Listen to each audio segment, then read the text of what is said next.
Hey, Paddy. Hey, Arman, you okay? Yeah, what about you? I'm doing very good. Thank you, my friend. Very good. Nice to see you again. Yes, you too. There's a big things we need to cover, both today and both on the event in the, I guess, 2 weeks. Yeah, there's something about that.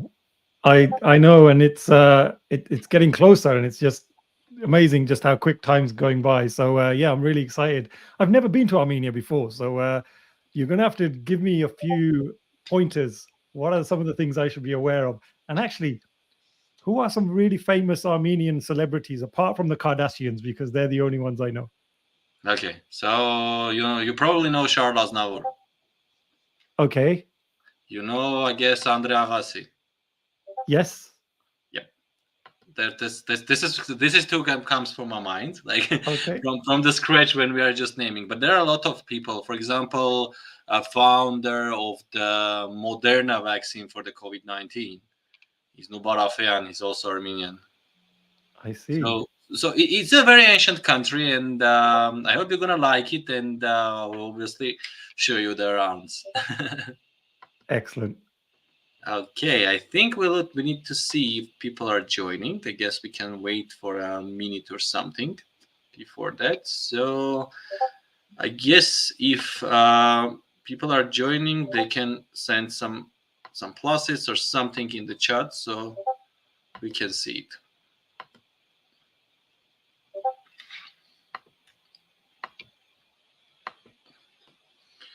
Okay, I think we can start. Okay. If you don't mind, if you've never been in Armenia, so I will start from this. So once again, hi everyone. So welcome to this webinar when me and Paddy we're gonna reveal what we are going to cover in the upcoming Agile Ninja event. A little spoiler for that: it's gonna be fun. It will be super productive, and we tailored it in a way to produce maximal value for you to attendees.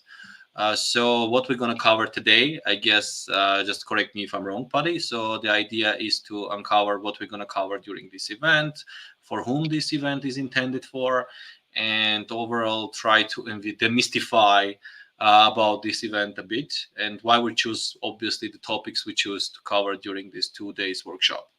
So let's start from the very beginning, and I guess the first question is, I guess, for you, Paddy. So I know you are excited that you are coming here to Armenia, and there are a lot of good topics that you offered and which you will be covering. So the first question, I guess, is coming, which will be interesting for everyone. How you tailor that, how you think about this topic, and why you choose them, what they will be. Oh, there's a lot of questions in there, Arman. So I'll do my best.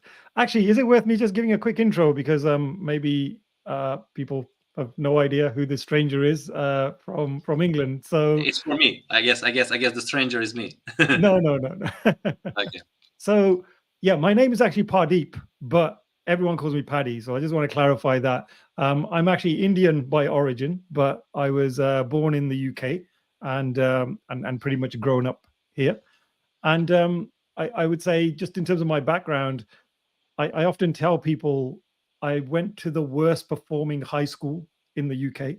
So I haven't come from a very academic background, but I've more than enough made up for that in terms of, I would say, other aspects like experience. And I was very lucky early on in my career, probably in around 2003, 2004, without giving my age away. I was fortunate enough to start my agile journey with a big, large organization. And ever since, I've always worked within the agile environment. Worked for consultancies like IBM, and then gone on to work for a big global investment bank, which is Deutsche Bank. And now I'm privileged to head up the agile practice for the largest technology training organization here in the UK. So agile's kind of in my blood, I think. So that's just a little bit of background about me. And really linking that to your question about, well, why are we talking about things like connection, collaboration?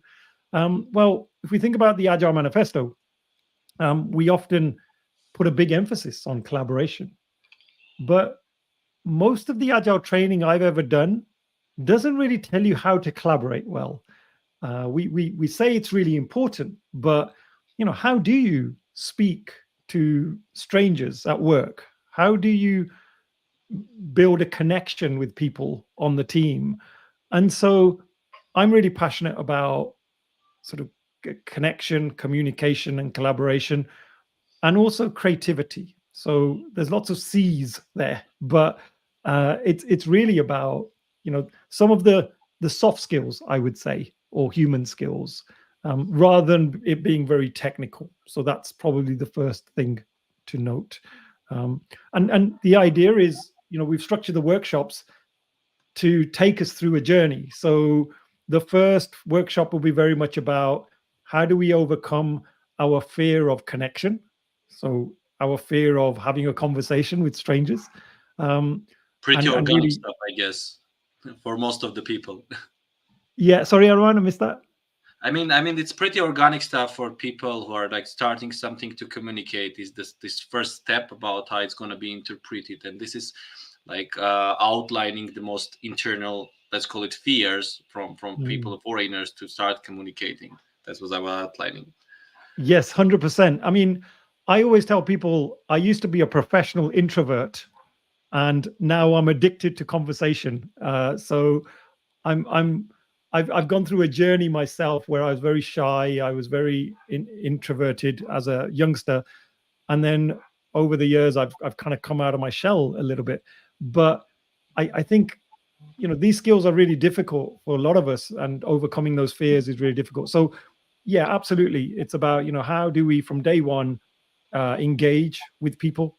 Once we're on an agile team, how are we going to connect with people? How are we going to build that relationship with people? So it's really about having conversations. Is the first workshop. That's very much what it's about. And then we transition into, well, okay, so imagine we've now had those conversations. We've got the requirements that we want from our stakeholders. How do we document them? And as we all know, in agile teams, we often have to write things called user stories. And so we're doing a deep dive on user stories, and it's very much about, what are they? How do we write them? And we'll have lots of hands-on practice on them as well. And then we slowly transition into the last couple of workshops, which is more around creativity. So once we've got the requirements, how are we going to creatively build solutions? And that's where visual thinking and some of these other techniques come into it. But in between all of that, there's something called conflict resolution as well, because conversations don't always go the way we plan. And I believe, Arman, you're going to be running that segment. So I'd love to hear from you. What are you covering? Yep.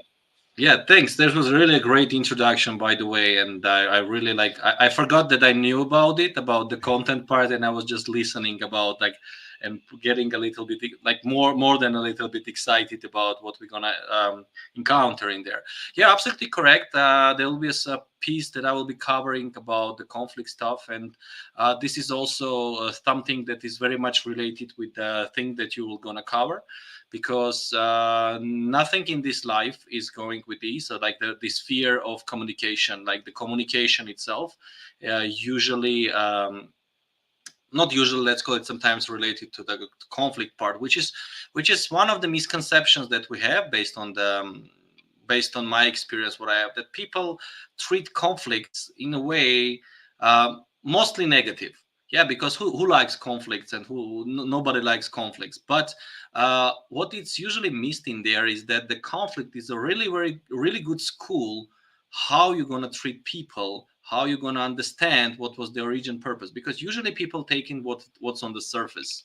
There is a conflict, let's understand how to solve things, and then everyone is happy. But what's beneath there, because conflict is usually a symptom, it's not the core reason, because it's something that there is always a huge story that's coming to the conflict. So in my part, I'm going to uncover a bit how to identify these prior points, how to understand that there is something going on which might result in conflict, and moreover, if conflict already happened, how to do solve it in a way that team learns from it, because there is a saying, yeah, what doesn't kill you makes you stronger. So this is perfectly aligned with the conflict resolution. If the conflict already happens, the best thing you can do is learn from it and then understand what we did wrong, what we need to do better, and what teaches us that conflict. So I will try to I don't want to use the word learn, like teach people about, because it's like I'll try to share my experience about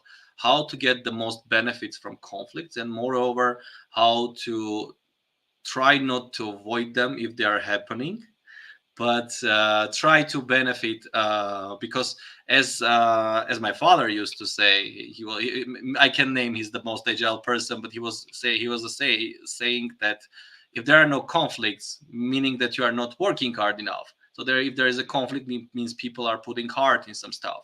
So we're gonna learn how to use that, how to treat it correctly, and I hope this is gonna be interesting. I will try to cover as well some practical advices, and try to do some practical exercises to uncover these kind of cases, and share a lot of stories from my career. It's not so rich as yours, but I've seen some stuff, and I will try to give it to our attendees as much as possible. After that, I do believe we're jumping to some visualization. Just correct me if I'm wrong, and this is something that you will gonna cover. Yeah, and hey, by the way, I'm sure your background is way more interesting than mine, but and conflict is really interesting. I mean, if we think about marriage, like those of us that are married, I mean, if we agreed upon everything, I think life would be pretty boring, right? So it's sometimes having that healthy tension of having a little bit of conflict, not too much, but having enough to keep you both engaged in the conversation, I think is really, really I will interesting. keep this part. I will keep this part recorded, buddy. And so, yeah, you mentioned visualization. So something I'm really passionate about is, using visual thinking to communicate and collaborate. And I think, if we look at the society we live in right now, we're a very visual society, right? Like, Yeah. In terms of social media, everything is visual. The likes of Instagram, their whole business model is based on visuals. And I think, when we're at work, when we're able to visualize things, we're able to start to have really interesting conversations. And what I mean is, like, I don't want us to think like we're going to become artists, because that's not the intention, right? Yeah. It's and there's a great saying by a really famous author in the sketchnoting world, a guy called Mike Rody, and he says it's about ideas, not art. So we're going to be able to, hopefully by the end of the last workshop, we're going to be able to confidently draw, but draw just good enough so we can communicate our ideas. We're not trying to paint the Mona Lisa or any of the artistic stuff, but it's about building that creative confidence to a point where we can use it for really effective collaboration and communication. And that's the intention there. I often, and yeah, I'll spoil it a little bit, but I often ask a room full of people, I say, hey, put up your hand if you can draw. And Arman, guess how many people put up their hands? Not much. Right? Yeah. And it's like you'll maybe get 2 or 3% of people kind of putting their hands up. They won't even put them up confidently. They'll be like this. And if I ask people who can write, all the hands go up. Right. Yeah. So our confidence in drawing has diminished over the years. And yet when we were children, I'm pretty sure a lot of us started drawing before we started writing. And it's just interesting how that has flipped the other way.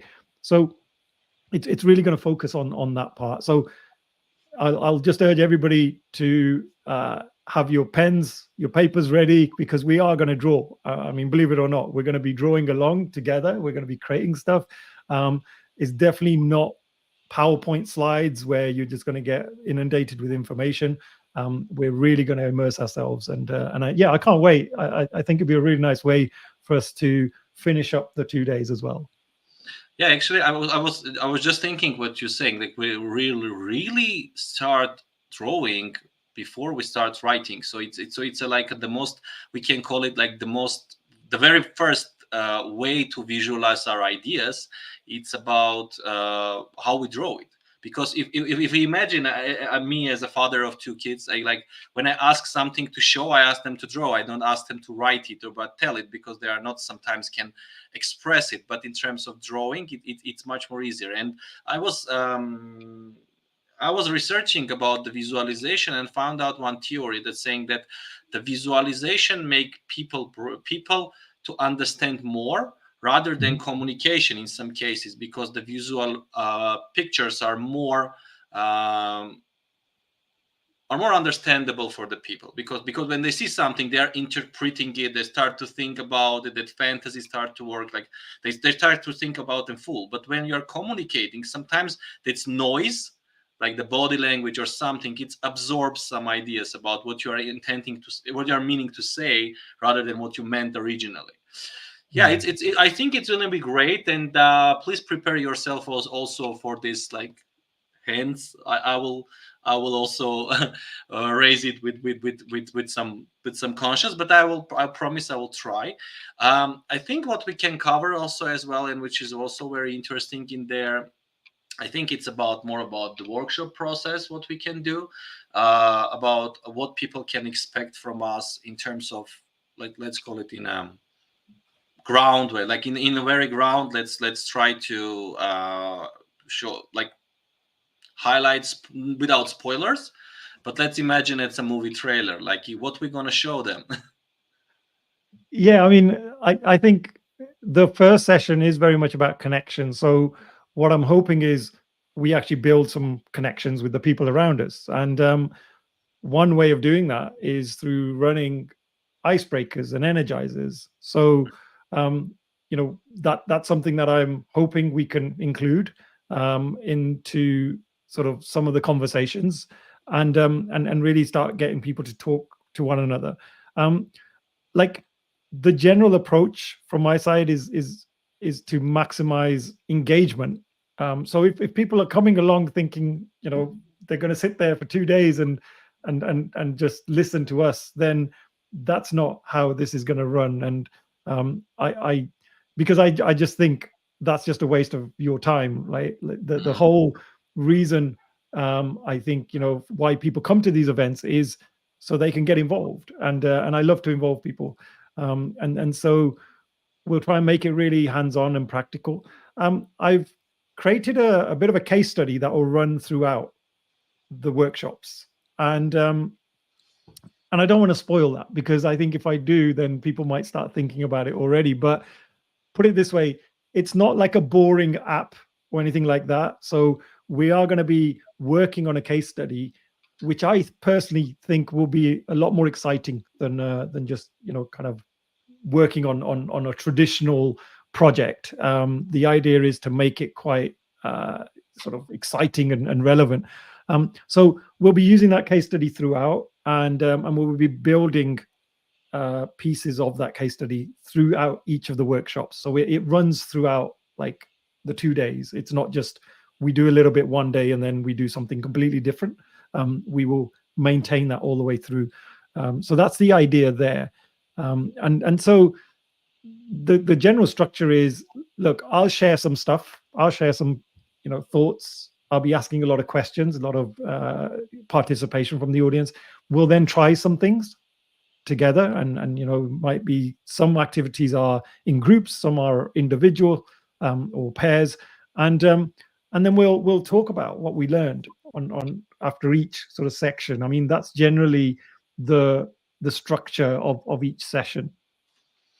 Yeah, this is actually something that I guess people are expecting, because practice is the key. I guess, like, you mentioned the background. That based on my background, usually people are tend to seek something for doing rather than listening, and that's nothing something in negative way. It's about learning while doing, which is I guess the most interesting way of studying something.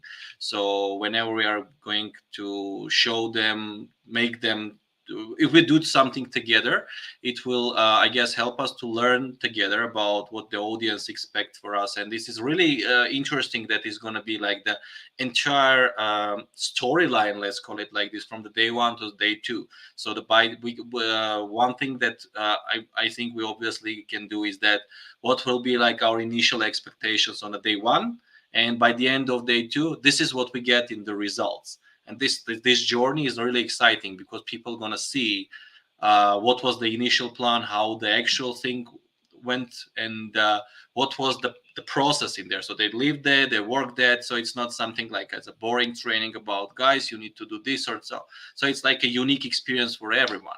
And if we are going this way, I guess something is really what is interesting, and I think attendees are seeking for, is like this is from my part, and this is something that we involve a lot of people from different backgrounds, and people who are not necessarily like in an agile environment, like in a software development, let's call it like this, but people who are working with people who are working with processes.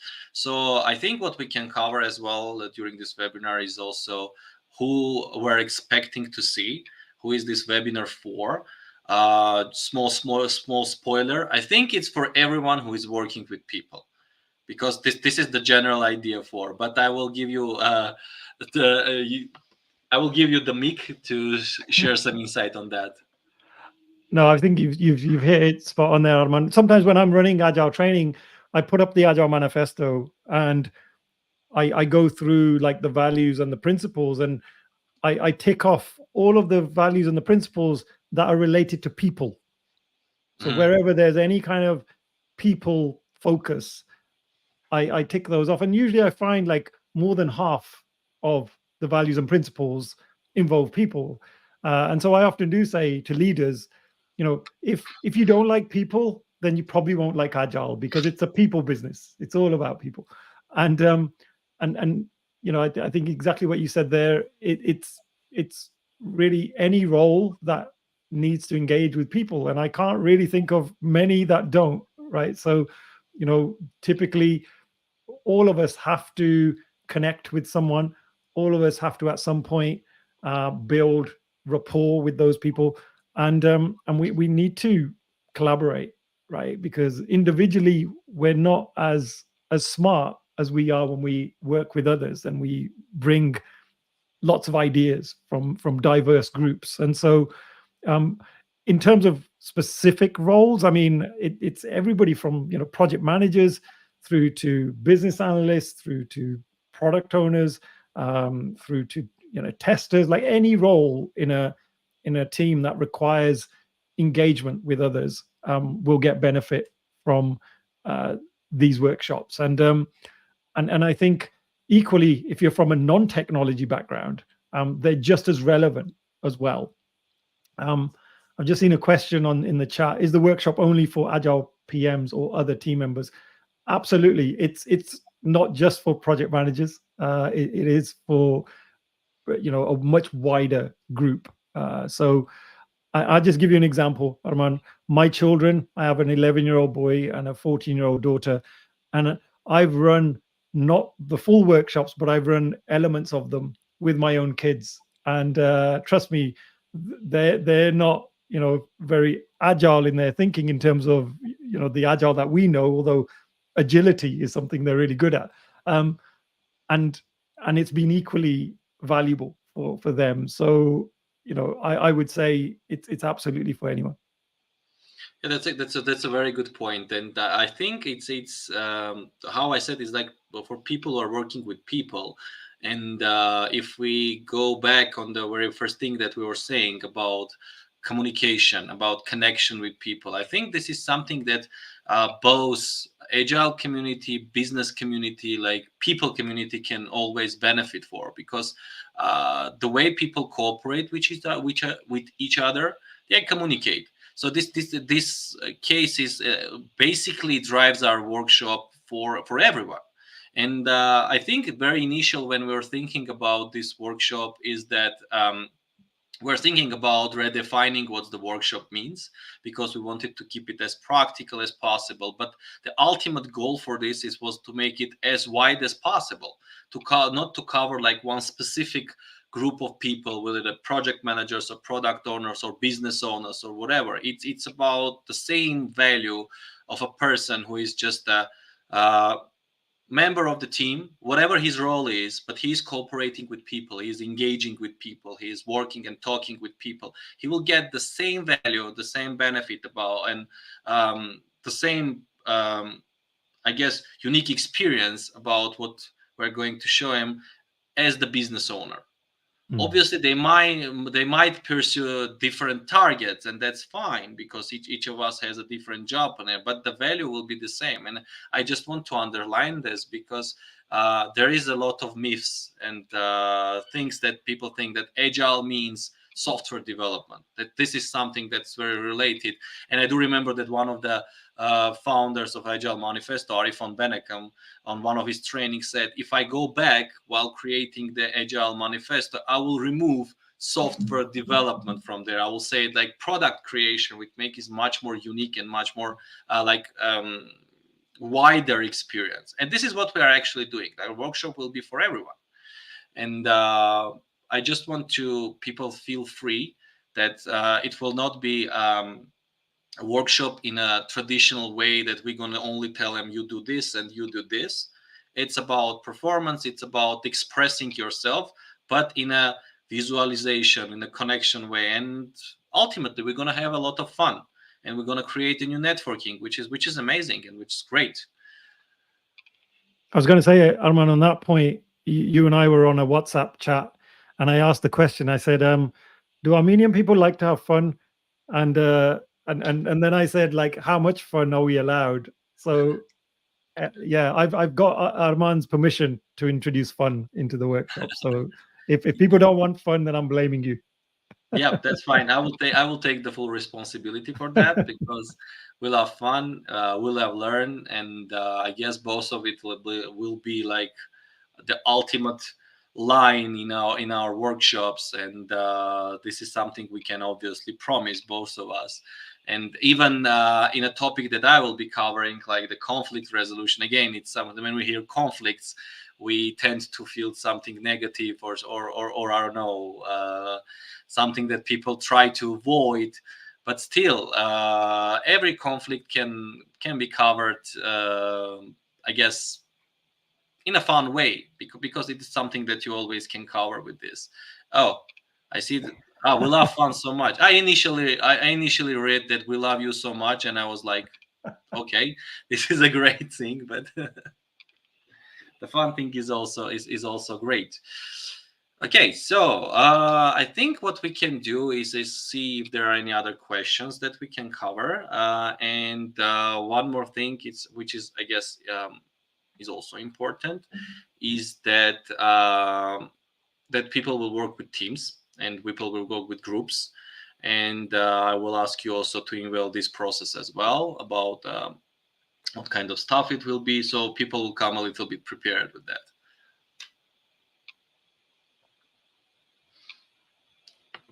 Yep. So yes, so let us see if there are any other questions for us. Yeah, I think we answered these questions. So once again, just in case you missed that, the workshop is for everyone, and I guess everyone else will cover it, will be benefiting from that. And this is something that we are intended to cover for everyone. Meanwhile, I guess yep. What's about the ninjas? So that's a good question. I think while we taking the ninjas part, because this is people who are mystic, they are mystics, and we will try to demystify that.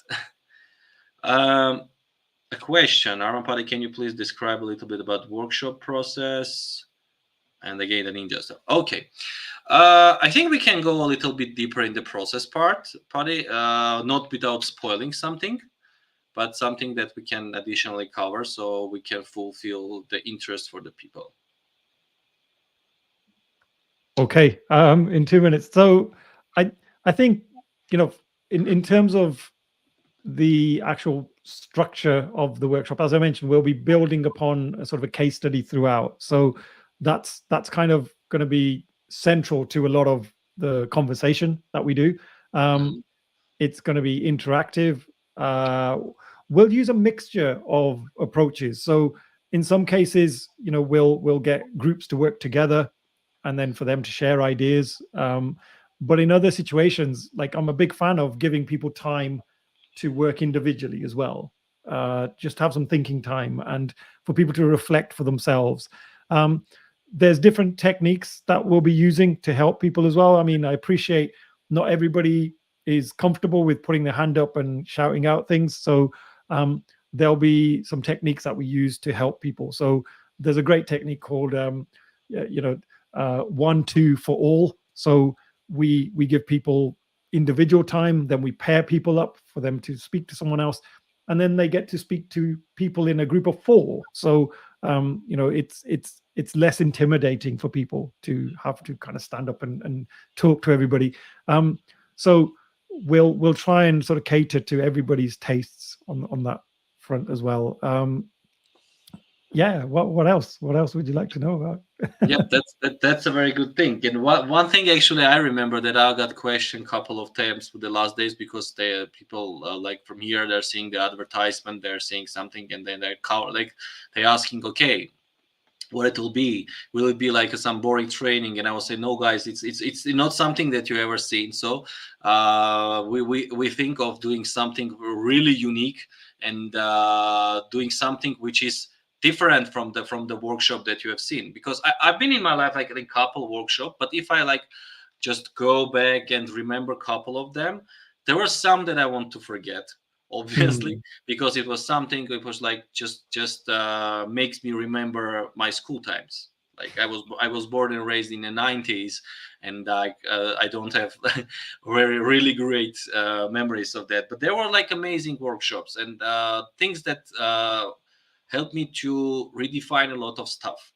Like when you are thinking that you know something really great, you know how to express your feelings, you know how to express your ideas to people, you know how to write user stories, something that was happened with me like a couple of months ago, that I was sure that I'm writing it way, and then I saw a couple of examples and couple of things that how it can be additionally done. I don't remember actually the name of the agile coach. I saw it, I was like, I never thought about this in that way.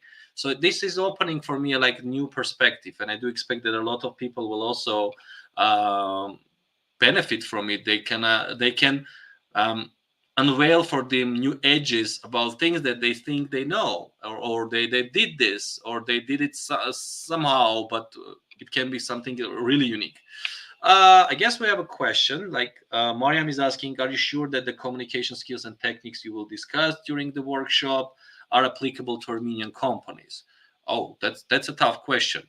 What do you think, Paddy? I will put you in and cover those situation. A person who never worked with Armenian companies, but that's the joke. So you will cover, and then I will jump in. Oh wow, that's a really tough one because I have no idea like how Armenian companies are different to other companies. I think, look, as long as Armenian companies have people and they focus on people, and we want collaboration, Yep. then I see no reason why everything we're going to cover wouldn't be applicable. But if you said to me, you know what, Paddy, like we dislike people and we don't want to communicate, we don't want to collaborate, then I'm absolutely in the wrong workshop. So then I would pack That's up my not the things case. and That's definitely not the case. I will try to demystify a little bit for you. So we're yeah. going to use this platform also to get it. I think that's the origin of the question is about mentality. So there are obviously cultural differences between some people from different origin, and Armenia is not different in this case. There are cultural things, and you mentioned in one of the things that you are unveiling a couple of minutes ago about being professional introverts. Mm, So while training and doing coaching sessions for the last 4 and 5 years, I had a very interesting exercise. I try and I go ahead and ask people to list 5 problems 5 things that they want to improve in their workspaces, not only learning parts but in their workspaces. And they're coming from different backgrounds, like banking, I don't know, software development, logistics, whatever. I found out one trend things. There is always communication there because there is an issue. People love to communicate. People we're a bit talkative, and we love to communicate. But there is one small thing: sharp corners. About you need if you need to speak out and speak about something sharp or uncomfortable for the person who is up front. So, for example, your colleague, your teammate, your manager, whatever. This is something which is like really different in my opinion in our nation, in our country, is there because it's just evolving, and it's evolving in a good way. We have a lot of amazing feedback categories that we're implementing in a business society, but we still have a lot to learn. And I think this is what the question is about. Is this applicable for people who are just, let's call it, I will not afraid to use it, like learn how to communicate? I guess that's the demystifying part. Yeah, no, I absolutely get that. And I think, look, it doesn't sound like Armenia is any different to anywhere else, right? Everything you've said there, I've worked with European countries, and I've worked in Asia as well. I remember I had a team in Hong Kong, and I remember actually every time I was asking the groups to present back to the wider group, there was a reluctance, and people felt fearful.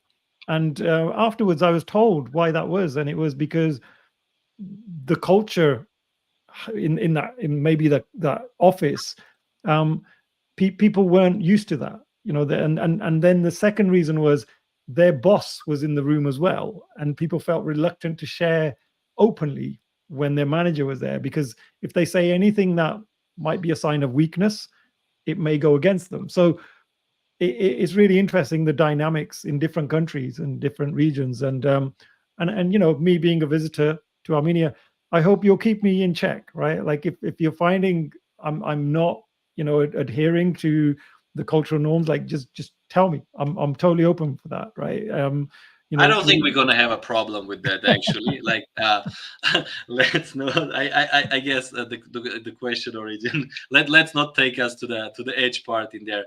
And I do. You actually mentioned very interesting stuff. And I just remember I was discussing agile differences about coaching sessions in different companies. And I remember a fantastic agile coach from Britain, Nigel Baker, Mhm. which I have a privilege of talking through one of the sessions. And he told me a very good story, saying that he was once in a company that people are working on the same table for 20 years or 15 years on the same table. And it was so much fear for them when there was asked, like, let's do a stand up, or let's discuss something, or talk about this, because for them, for these 20 years, these chairs or tables are like something like a island of life, like something they're taking away. So there is something like, there was something in that touched me, like in cases how it underlines with various people, because we get used to it. And then when we happen something uncomfortable, you start to thinking about if it is good or bad. And this is like perfectly about the communication. Yeah, we have 2 more questions. Can you please name 3 reasons for participating the workshop? I think 2 of them are are now on the webinar, me and Paddy. The third one, that's a small joke, I guess. I will go first.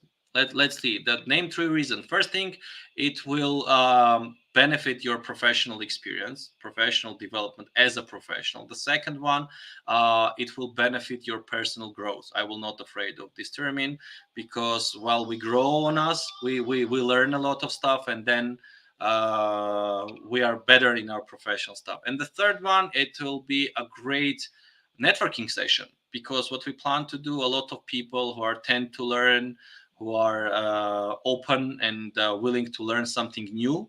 So this is a perfect opportunity of new connections.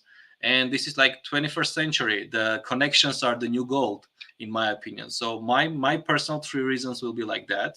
So I will give the table to you, Paddy. What will be your 3 reasons? Oh wow, you polished. Yeah, those very polished and very nicely packaged. So mine's going to be a bit messy, I think. Um, I think number one is connecting with your inner child, right? Like for me, a lot of what we'll be talking about are things that we probably either did as children, or when we do them, will appreciate, that we used to do this stuff as children. And what I mean by that is, as a child, you have this fearless mindset. Like, when children are given a task, they don't often think of all the risks. They just go do it. And so when we talk about connection and conversation, number one is being fearless, and that's really connecting with that inner child amongst us. There's going to be a huge amount of soft skills, like non-technical skills, that we'll be focusing on. You mentioned conflict resolution, communication, collaboration. These are all really important skills. If we look at kind of the future of skills, and the demands of the future, the World Health Organization, they've done some research to say what are the top skills that are needed in the future, and things like creativity, communication, critical thinking. These are all really important skills for the future. And so I think, we're absolutely touching upon the things that are going to really help us in the future. And for me, the last one is probably that creative side. Like, how often do we get the opportunity to sit and draw, right, in a professional environment? Right, it's very rare.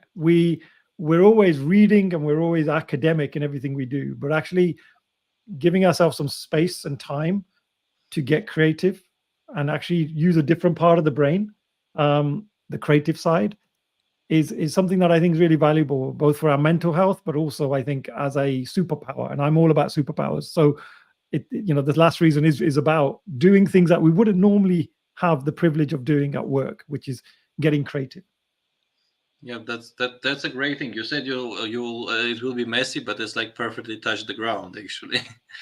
That's great. We have another question, Gayane. So, will we have networking session during the workshop to get to know other participant? Long story short, yes, obviously, and it will be, I guess, in two ways. The first way, as Paddy said, it will be organized in a way that people will communicate to each other a lot. But if we talk about like some breaks when we can have networking session, know each other, asking specific questions, which are from the workshop or from personal experience, that's 100% what's going to happen. And I think I will also express Paddy's idea that like we're completely open for any kind of questions, so you can come prepared, or you can like unveil your ideas during the sessions. I think we'll be there for like all the time to answer any kind of questions, and there will be a lot of networking in there. Okay. Okay, so Hike asking, you spoke about your experience at Deutsche Bank. I have a sense of feeling it's for you, Paddy, not for me.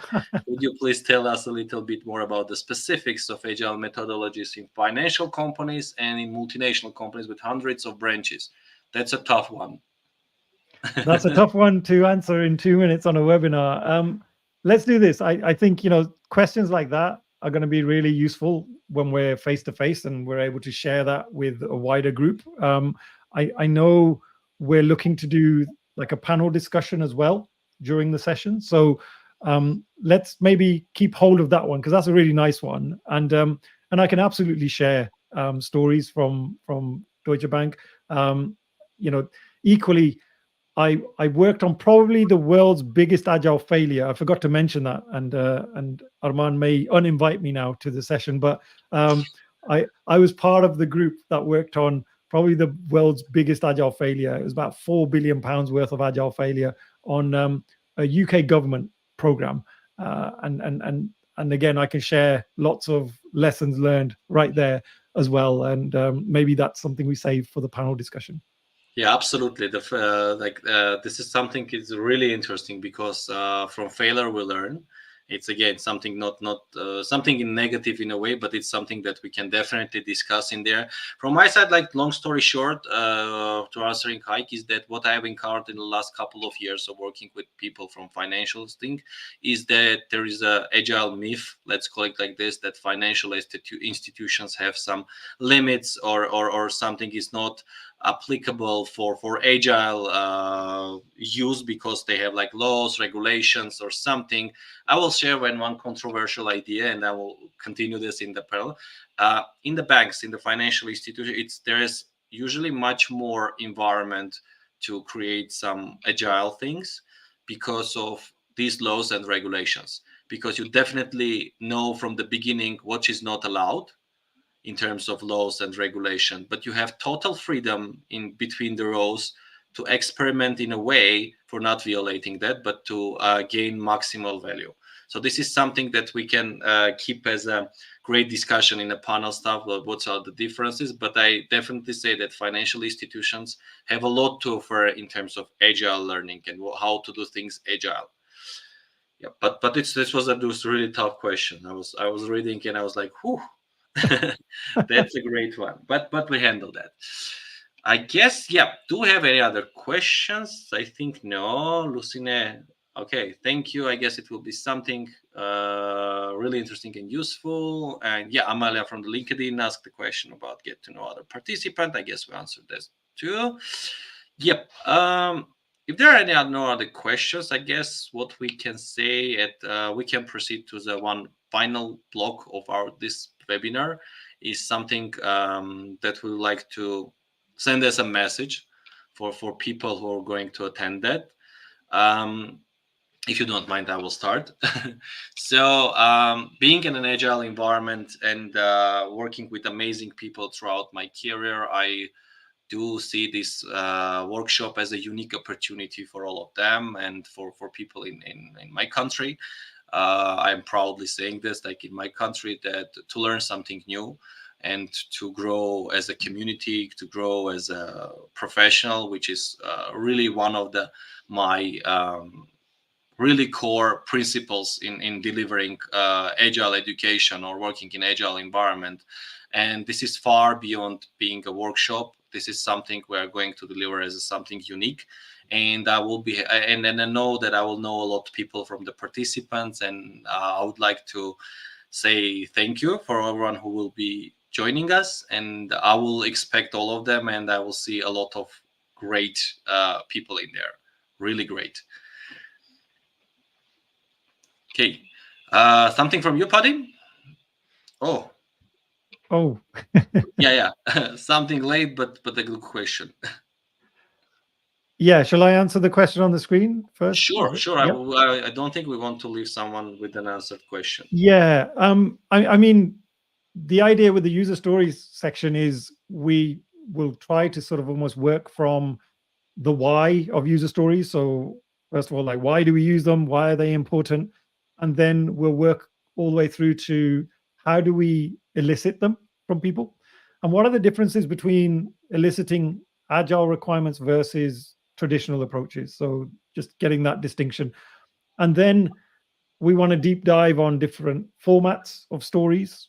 We'll then go into things like actually, what makes good and bad stories.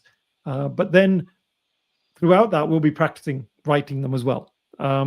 We'll also be talking about story mapping, which is one of my favorite techniques of all. And we'll be looking at the power of using story mapping. And then we will start to kind of look at how can we collaborate as a team to validate good and bad stories, because I don't think that's done very well. So what typically happens in agile teams is the BA or the product owner will write the stories and they will pretty much bring those to the table. Well, how do we as a team collaborate on refining those stories and making them really good? And so there's a technique that I'm going to take credit for it because I've never seen anyone else use it before. And these are rapid reviews. So I call them rapid reviews, and we're gonna get really agile in how we review stories. And there's a technique that I've developed and so we'll be practicing that as well. So it's pretty much covering the whole spectrum of stories, all the way through to actually writing them and ensuring they're of good quality. I think if we make it in a one sentence, we're gonna learn how to use them properly, because this is also something that's very on the first sight, it's something that you can find in the internet a lot. If you like Google it, like what is a user story, there's a bunch of information. But I think what people usually what people will be surprised is how much uncovered potential do they have really if you are using them from the various perspectives. We have one more question. Tigran is asking, how will visual thinking skills help agile PMs in their daily work?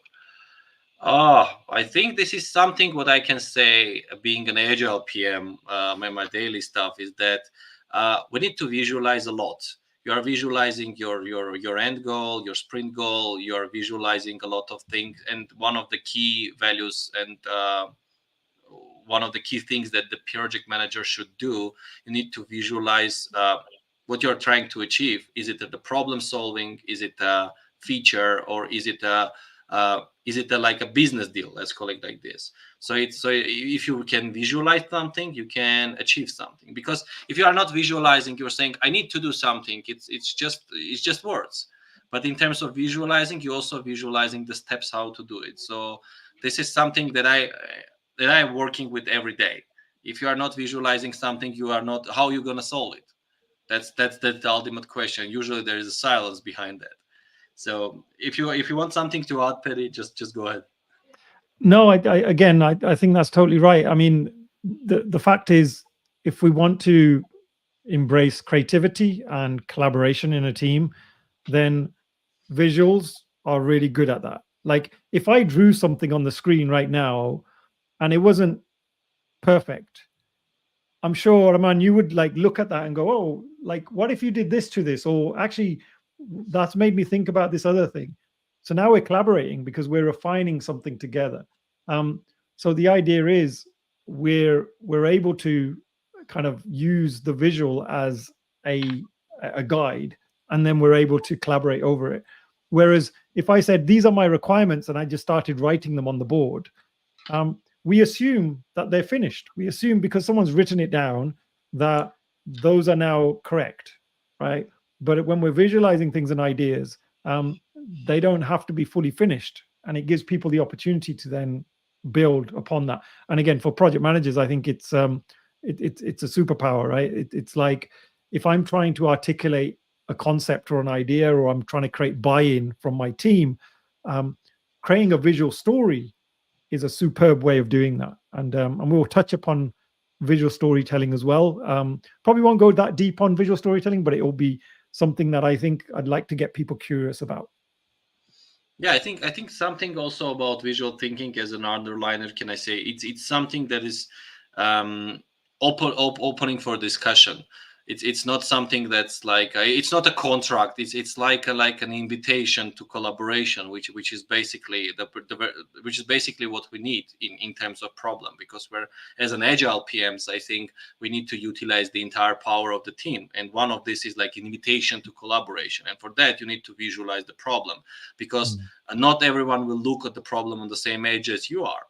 So in that case, you need to use some visualizations, some deep dives to understand that everyone is on the same page. So this is something, I guess, one of the most critical things for the agile PMs.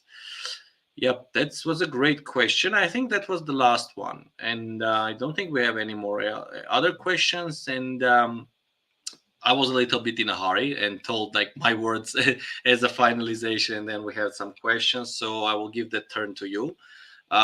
Anything you want to share with the audience potential that will arriving like as a final word, and then I guess we can finalize this.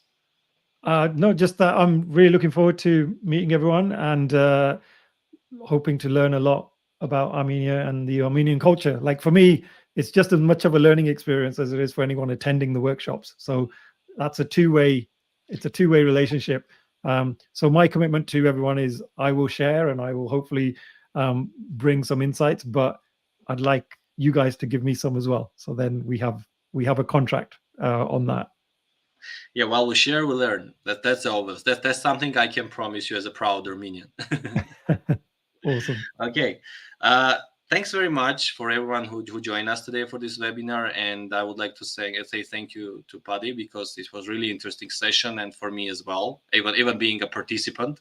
It was a really good thing to go through it again. And I hope to see a lot of interesting people in there on the workshop we're organizing. And feel free to reach out to us, to BDG, to anyone who is related to the workshop if you have any questions. I'm usually always open for that, and let's hope that we're gonna have a lot of good time, and we're gonna learn a lot. Thanks a lot, and I guess having good day of the time. I don't know what time is it in there. Okay, thanks. Thanks, everyone. Okay, bye bye.